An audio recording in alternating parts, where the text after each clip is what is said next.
Sacramento Kings training camp inside the practice facility seems to be going very well based off of the videos, quotes, and audio that we've gotten.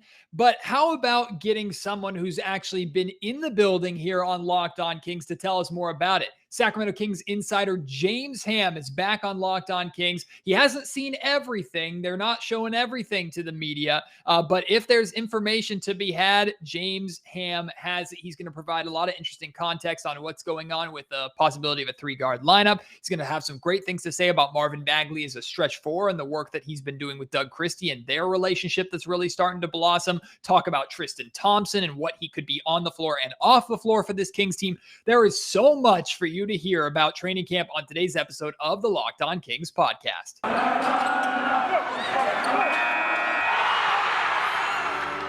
You are Locked On Kings, your daily Sacramento Kings podcast, part of the Locked On Podcast Network, your team every day. And now, ladies and gentlemen, it is that time for another episode of Locked On Kings.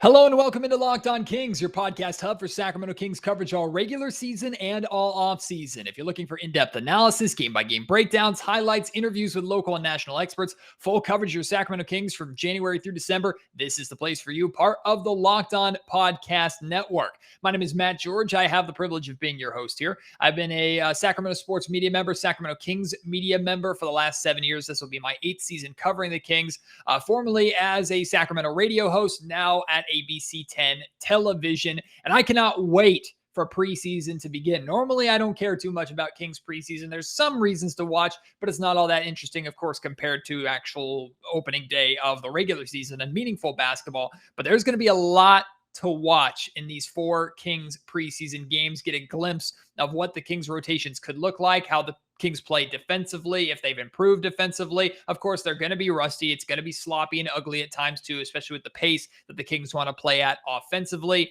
There are going to be a lot of questions that we'll probably not get full answers to, but we'll at least have a better idea when this preseason is all said and done. But I'm very excited to have James Ham here back on Locked On Kings. The context that he's going to provide from training camp is really fantastic. So without any further ado, here is my conversation with the Sacramento Kings insider, James Ham.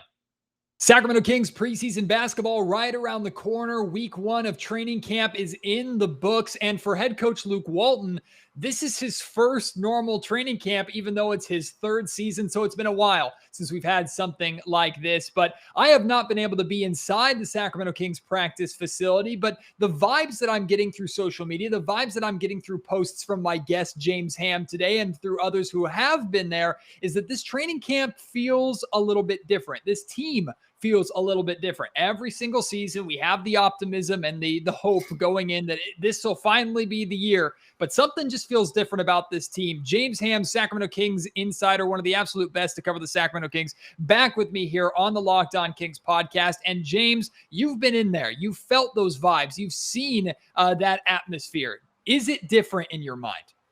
Yeah, I think there is a different vibe. First of all, this is one of the deepest teams that the Kings have had in a long time. Maybe the last year that DeMarcus Cousins was there where, they had a deep veteran squad and then it started to spin out midway through the season. They started to have injuries. Rudy Gay popped his Achilles, all that stuff. And then they blew it up. Outside of that season, I think this is the deepest team. Surprisingly, the talk of camp, De'Aaron Fox is getting a lot of buzz just because he's bulked up. He's looked incredible. Davion Mitchell has looked really good. Tyrese Halliburton seems like he can't miss a 3. I watched him hit 20 straight from the left elbow. Just boom, boom, boom, boom. Just absolutely crazy. Everyone looks good, but the talk of camp is Tristan Thompson. Mm-hmm. And I think to me, that's one of the strangest things. I didn't see it coming. And so, outside of that, I think look, the overall vibe, it's training camp. Every guys are excited. There's a good energy. There's a lot of players. 20 guys on the squad right now.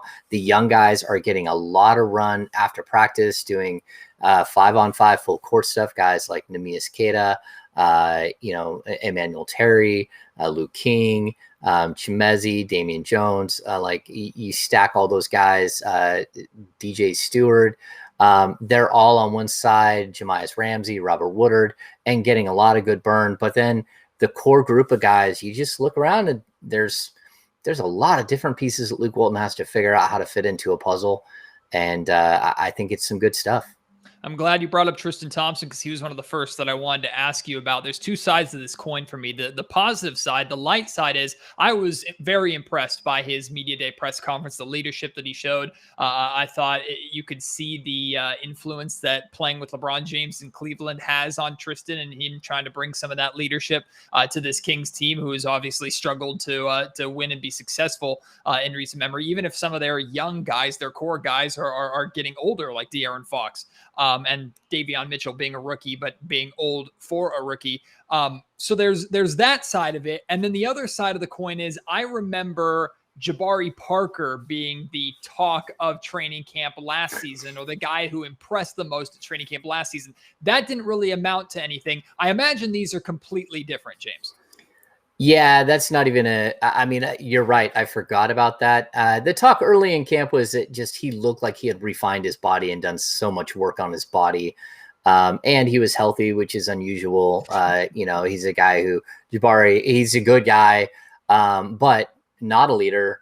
A little eccentric, a little different. So now when you look at what we're seeing from Tristan Thompson, I think it's interesting because let me say this, Matt. Like, I covered the Warriors championship runs when they were playing the Cleveland Cavaliers every year. I was in the locker room when the Cavs won the championship in Oakland. And, I was there. I talked to Shumpert in the locker room. I talked to those guys for a couple of seasons, for a couple of weeks at a time, where you'd be in there and you'd have conversations. And Tristan Thompson, he was under the radar because if you look at that team, they got a big personality and a guy like Shump, who's always going to be like a live wire. But you have LeBron, you have Kevin Love, you have J.R. Smith, who's another wild one. You had like the big time veteran guy and Richard Jefferson, who had like, fireside chats with media members and all that stuff. I think Tristan Thompson is just kind of flown under the radar for a long time. And then once LeBron left again, it was kind of like he said, I had to step up into a leadership role. I looked around the room. I'm the one who's been here. And now he's bringing that personality into Sacramento. And I'll tell you, like, I don't know how much he's going to play this season. I think we have no idea. I think he's going to be in the rotation early. I think he's going to, he's a very good defender. He's a very good offensive rebounder. He's limited offensively.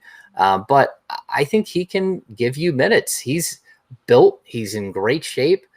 He looks like he's ready. He did his research on Sacramento, so he didn't look like some guy who just got traded there and doesn't want to be there. He said all the right things. Mm-hmm. I hear the Shumpert comparisons, and for people out there, I don't buy that at all. Like, the two comparisons to me aren't even remotely close. Shumpert is a personality, which is what we're seeing on Dancing with the Stars, where Tristan Thompson is a guy who stepped up into a leadership thing, into a leadership role. So, and I also think Tristan Thompson, if you need him to, he can play 82 games. And, if you're a team that's walking in the season and maybe Marvin Bagley's your starting power forward and has a history of injuries, you need a guy who you can count on day in and day out to go and play. And so I think Tristan Thompson's one of those guys that you can count on to be ready, even if it's for one season. One more thing really quick on Tristan. You kind of alluded to this. I think Sacramento Kings fans are excited about what he can be in the locker room as a leader, but there are still question marks with what he's going to be on the floor. From seeing drills and videos, that whether you've been there for those videos or just the videos that the Kings have posted separate from the media being there, have you seen what kind of role or position Tristan has been playing? Primarily the 5, primarily the 4. Has he gotten run with a Fox and Halliburton lineup, assuming that he'd get minutes potentially with a significant amount of starters? Are we looking at a bench role? Have you gotten any kind of glimpse of what Tristan could be as part of this rotation? It's funny. I asked him what his role might be. I asked him that this week, and he said, I haven't talked to Luke about it. He's like, but I'm close with Luke. He's like, we were teammates in Cleveland for a year and a half or 2 years. He's like, so I know him well. He's like, we just haven't had that conversation, and neither has Buddy. Like we asked that question to Buddy, and he just looks at us like, I don't know. What do you mean? I'm just here to play basketball. I don't think that they've had that moment where roles are defined. I think Monday's going to be really big. Like when they play the Phoenix Suns, it's going to be a really big moment where you start to see the rotation. But I mean, it doesn't take much to count 11 players. Like they have 11 NBA rotational players, and that's not including guys like Damian Jones and Chimezie Metu, who finished last season in the rotation. But like Luke's going to have to get inventive, especially like natural centers. That you have, Rashawn Holmes, who's your starter, Tristan Thompson, Alex Len, who's your big, shot blocking, defensive minded, punch you in the face guy. But overall, I think the one besides the good vibe in there, I also look around the room and see where last year they didn't have a single guy who would punch somebody in the face. Now maybe they have 4 or 5 that would punch somebody in the face. And to me, that's a good thing. Guys like Davion, guys like Terrence Davis, Mo Harkless, Alex Len, Tristan Thompson, they're not going to take stuff. They're not going to let Valanciunas drag Chimezie Metu off the rim and break his wrist and not do anything about it. Metu might not either. Metu threw a punch in Summer League, so maybe he's grown in that role too. Yeah. The next time that happens, someone's getting laid out. That's what has to happen. If you're a team that wants to show some spine and some backbone and not be a pushover, that's what has to happen. You have to have somebody who's willing to step in and thump somebody on occasion. And you don't want people to get hurt or anything like that, but that's an ingredient to NBA basketball. And if you don't have it, then you're going to be a little tasteless, a little vanilla. You're not going to have that extra ingredient that makes the punch, that puts it all together. And so hopefully, Tristan Thompson can be that glue guy, even if it is standing on the bench and yelling and screaming and directing. And I'll add this too. He also was with the new defensive coordinator for 4 or 5 seasons in Cleveland. So he's a coach on the floor. He's a guy who already knows the system, already knows the terminology. So when someone has a question, he can say, hey, look, this is what you got to do. This is what we're trying to do. And this is what he's saying. He can be the translator, which is good. Today's Locked On Kings podcast is brought to you by Indeed.com. General managers ask questions to find the right players, like, do they have ice in their veins? When you're hiring, you can use Indeed assessments to help make sure you find candidates with the skills that you need. When hiring gets hard, you need Indeed, the job site that makes hiring incredibly simple. Just attract, interview, and hire. In fact, with Indeed, you can do all of your hiring in one place, including interviewing. Don't just hope for your perfect candidate. Indeed's hiring tools will help you cut through the noise and hire faster and smarter. Indeed Instant Match provides a list of quality candidates whose resumes on Indeed will be sent to you the moment you post a sponsored job. Join more than 3 million businesses worldwide that use Indeed to hire great talent fast. Get started right now with a $75 sponsored job credit to upgrade your job post at Indeed.com/locked. Again, that's a $75 credit at Indeed.com/locked. Terms and conditions apply. Locked On Kings is also brought to you by Built Bar, the best tasting protein bar on the planet. The protein bar that tastes like a candy bar covered in 100% chocolate. They're amazing flavors like raspberry, mint brownie, double chocolate, strawberry, orange, cookies and cream, and more. These bars are delicious and they're healthy for you. 17 to 18 grams of protein, calories ranging from 130 to 180, only 4 to 5 grams of sugar, and only 4 to 5 grams of net carbs. I recently had one of their newer bars, chocolate chip cookie dough, sent to me. Oh, so good. Not as good as mint brownie, but very, very close.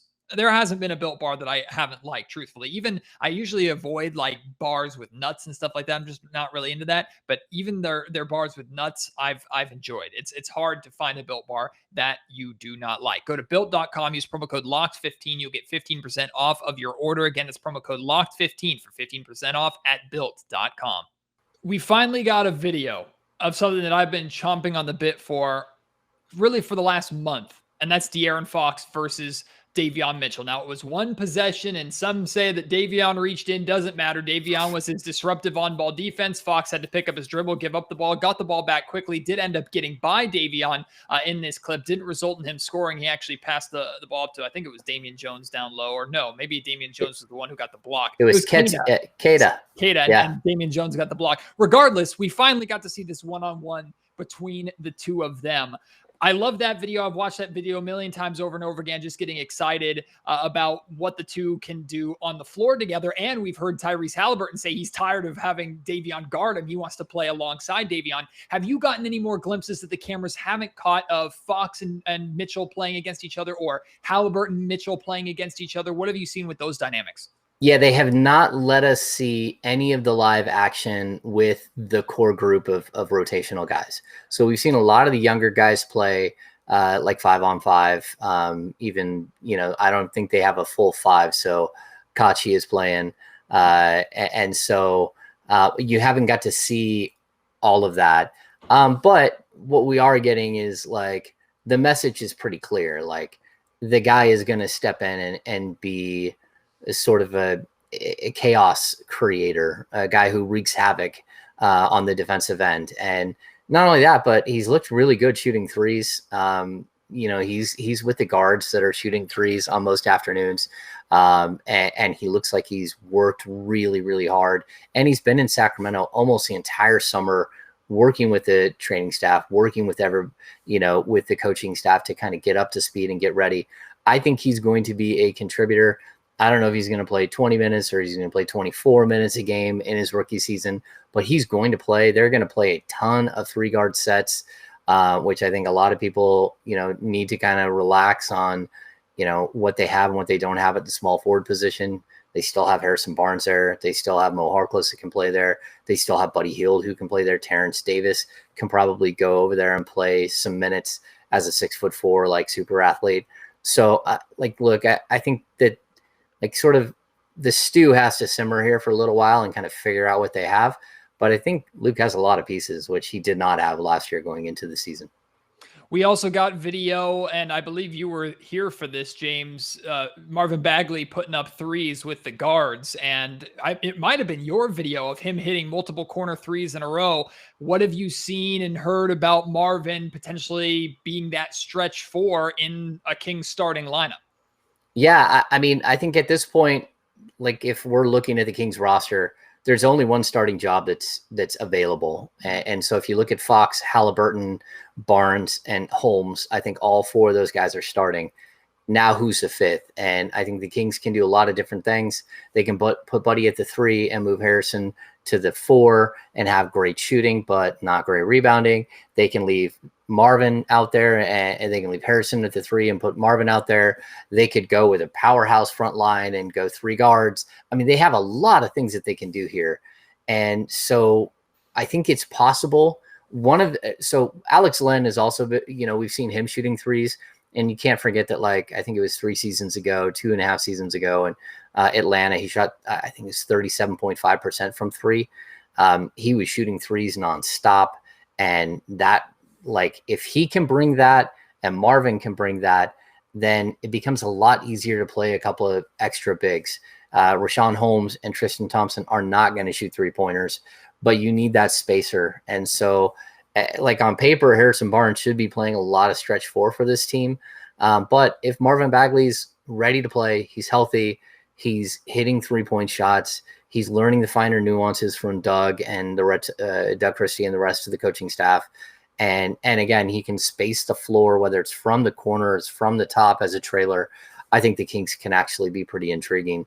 And like I've always said, the issues with Marvin that I've always had have nothing to do with him as a basketball player. When he's healthy and on the court, I think he shows a ton of talent.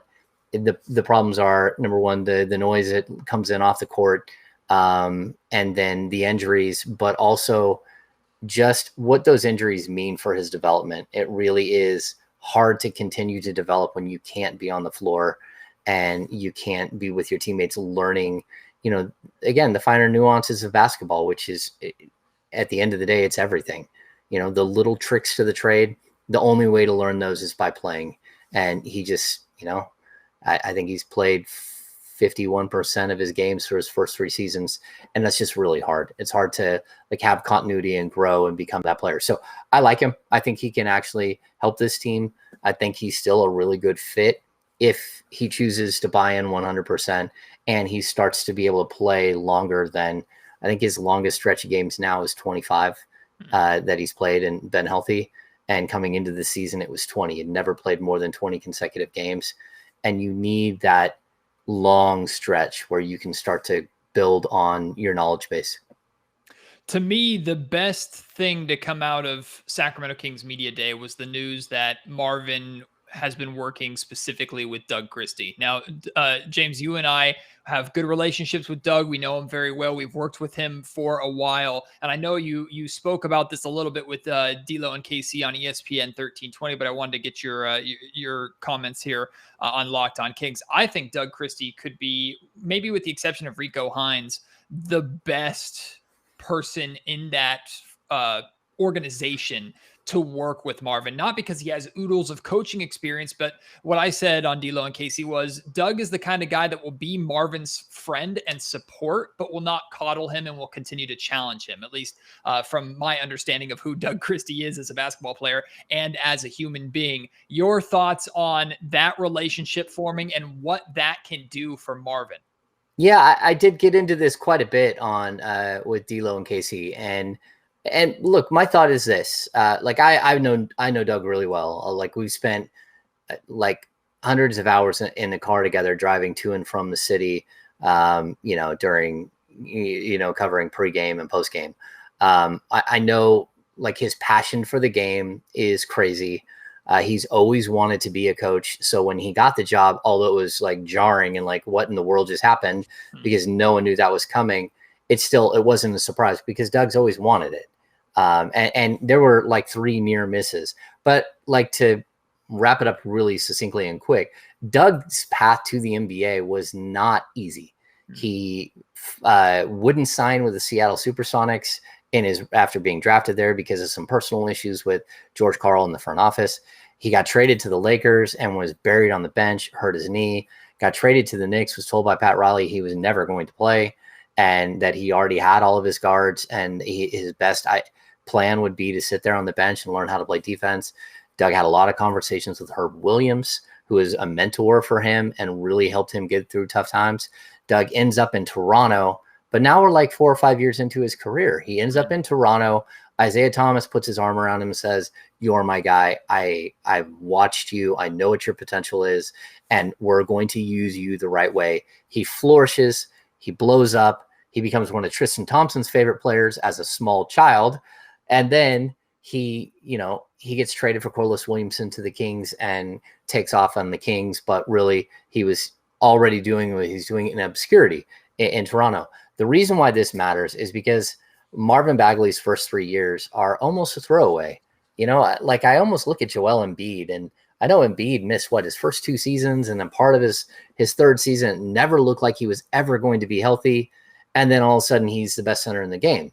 So like, I think some people need to be a little bit patient, but I think, like I always have this thing about self-made men in the NBA. Garrett Temple is a self-made man. He's a guy who went to Europe, who fought his way through the G League, up and down with teams. When he got his contract with the Kings, I think his first year salary was triple like all of his other salaries combined. Like he made it. But those guys walk in the room and they have so much knowledge in just heartache and frustration and loss trying to get into the league. All of the times that you think you've made a team and then they cut you 2 days later and bring in some guy that got waived somewhere else. Like that builds character. It builds a lot into a player, and you see it when they walk in the door. You see it when they talk to people. And I think Doug has, even though he was a first round pick, even though he was extremely successful in the middle part of his career and the end, he also had all those heartaches and those pitfalls and those, fits and starts. So I think he's a guy that can step in and really like connect with Marvin on a different level. Doug is a little spiritual. He's a little different all the way around for those who know him. And so I think that there can be a connection there And I don't think Doug, I think there would come a point where if the noise was happening outside again, where, we're starting to get parents tweeting and doing silly stuff again, I think Doug will put his arm around Marvin and say, it's time to be your own man. It's time to tell somebody to back off and to stop interfering. And so, look, I don't know that I know they're working on some stuff. I'm not going to tell Doug's secret sauce and what they're working on. But I do know they are working on some stuff, and they're just trying to make him feel like part of the family, get him on the court, try to get him working the right way. And who knows? I mean, his potential is still off the charts. And if one guy can make a difference, I think Doug can be that guy for him, and that's cool. Locked On Kings is brought to you by BetOnline.ag. BetOnline is back and better than ever. All eyes on the gridiron as teams are back for another football season. And as always, BetOnline is your number one spot for all the pro and college football action this season. With the new updated site and interface, even more odds, props, and contests, BetOnline continues to be the number one source for everything football. And basketball too. Head to the website or use your mobile device to sign up today to receive a 50% welcome bonus on your first deposit. Don't forget to use promo code LOCKEDON to receive that bonus. From football to basketball, boxing, right to your favorite Vegas casino games. Don't wait to take advantage of all the amazing offers available for the 2021 season at BetOnline. Well, compared to last season, you've already said it a number of times here on this episode that the depth is just night and day different. And like you've talked about, Luke Walton has to find, it's a good problem for Luke Walton to have, but he has to find a way to make that problem work, right? And I've spent a couple of episodes this week on Locked On Kings, talked about it a little bit with the Athletics' Jason Jones, then did a full podcast myself, just talking about how this team probably is not going to necessarily have a set 8 or 9 man rotation where the same guys are playing the same minutes on a nightly basis with the, like you said, 11 and maybe even more NBA caliber players on this roster. We are going to see nights where Alex Len doesn't play, and the next night he potentially plays heavy minutes depending upon what the matchup is down low. Like if you're facing a Denver Nuggets with a Nikola Jokic maybe, and you just need that size down low, and we know how many guards this team has. Maybe there's a night that Terrence Davis doesn't play, and then the next 3 games he plays significant minutes. We're going to see that, or at least that's what I believe we're going to see. It's about Luke Walton trying to figure that out. Would you agree with that assessment, and what do you expect from, actually, better question, where is the line between properly utilizing the depth and talent of your roster and getting too cute to where players don't know necessarily their defined roles and can't get into a rhythm because they don't know when they're going to be playing and when they're not? Yeah, I'd say this about Luke. One thing that I've noticed, it's almost like clockwork. He pulls a player out at the 6-minute mark, and then he puts that player back in with 2.5 minutes left in the first quarter. He has like defined rotations where he's very specifically trying to keep different groups that he's seen work together on the court. And, there's going to be 6 or 7 groups. I think at the end of the day, he's going to have a lot of difficult decisions. And you're right. There are going to be players who are in the rotation for a while, and then all of a sudden they're not. And people are going to wonder what's happening and why. And the answer is there's just not enough minutes to go around. You cannot play everybody 24 minutes a game or 22 minutes and try to keep everybody happy. It's just not how it works in the NBA. Somebody's going to lose out. But I would rather have the problem of having too much depth than not enough depth. And we're talking about 10 rotational players, right? 11 rotational players.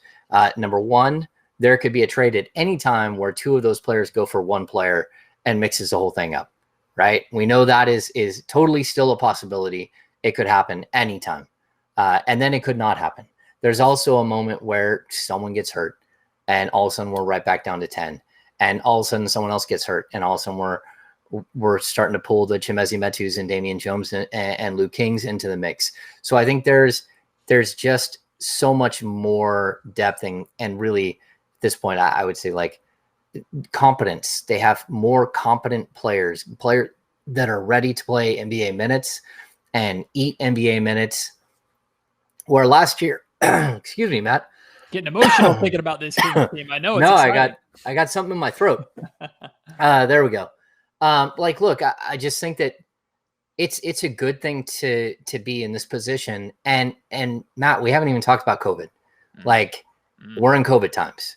We don't know if there's going to be a point where 3 people can't play or 4 people get sit down at one time. You're going to need depth. And again, last season, they walked in, I believe, with 6 real players that they thought were ready to play in their rotation. And that's just not enough. And one of those players was Tyrese Halliburton, and you had no idea he was going to be that good. Right. So, like, look, I think this is a new year. It's a new look. There's going to be lots of rotational moves, lots of guys, lots of feeling out here in preseason. But at the end of the day, like, Luke's not going to go with, he said at the other day, I'm not going to start my 5 best players. I'm going to start the 5 guys to give me the best chance to win. And that's what he's going to do. And so hopefully it works. Hopefully they've got the right combinations on the whiteboard and can figure out. But also, if things aren't working like they didn't last year, where they had certain rotations that just fell apart and got hammered every single time they're on the court together, well, then you just take a big red marker and block those ones out and say, we're not going back to that group. We're going to try something different. We'll add a different piece to that group, pull a different piece. You can have a lot more adjustments. And so I think it's good. The versatility of this team, even if they have a little bit of strangeness and too many bigs, and like, I still think that there's good versatility here as well.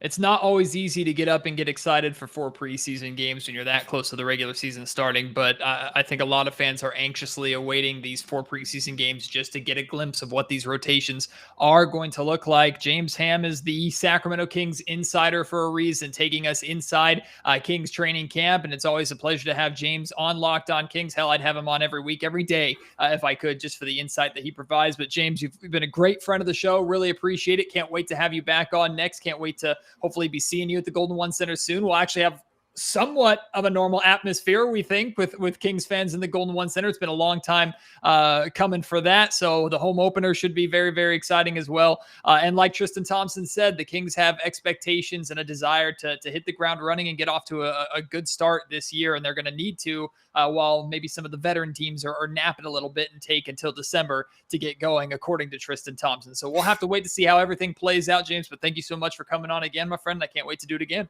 Thanks, Matt. Always a pleasure to have James Ham here on the Locked On Kings podcast. Really appreciate his time. And I want to know how you're feeling now that you've heard a little bit about what's been happening inside the Kings practice facility at training camp. Are you more excited for this season? Are you hopeful, maybe more than years past? Are you cautious? You don't want to get yourself and get those hopes up only to be let down like we have been in the past? Let me know how you're feeling at Matt George Sack on Twitter. Email me, mattgeorgesports@gmail.com. Or if you're watching on YouTube, leave your thoughts in the comment section down below. Enjoy your weekend. We'll be back next week with Kings preseason basketball and everything still to cover to get us ready for meaningful Kings basketball. Maybe some questions answered. We'll break down the Kings' first preseason game in Phoenix, or against Phoenix rather, and we'll talk about everything that there is Kings basketball from these preseason games. So until then, my name is Matt George. You have been listening to Locked On Kings, part of the Locked On Podcast Network.